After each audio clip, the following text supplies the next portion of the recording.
Hey, Bill Vasey here. Thanks for watching this ISOWorx use case video. Here we present two topics.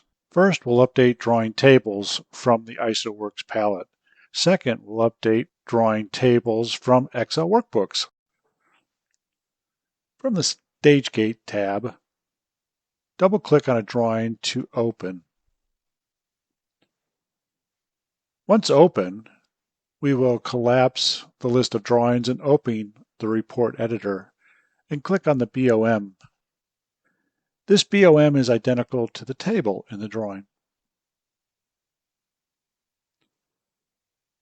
The BOM grid can be adjusted. The column widths, for example, can be stretched. And you can add rows. Populate that row. In this case, we're going to add a pipe support that wasn't included in the model but needs to be added to the drawing.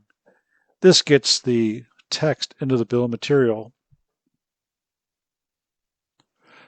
Hit the Save button to execute the command, and the drawing updates from the grid.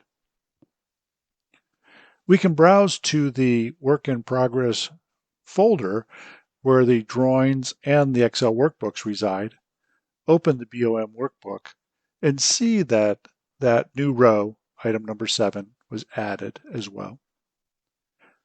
So ISOWorx is maintaining the drawing and the Excel workbook.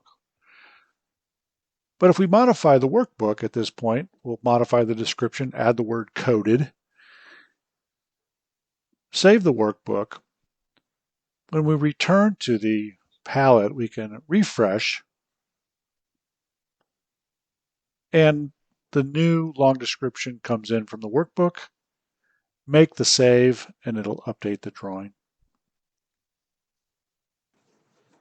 We've now seen how the BOMs can be updated, and this same process is just as applicable to the welds. So with ISOWorx, update your BOM and your weld content. Hey, thanks so much for watching this use case video on updating the BOMs within Plant 3D drawings.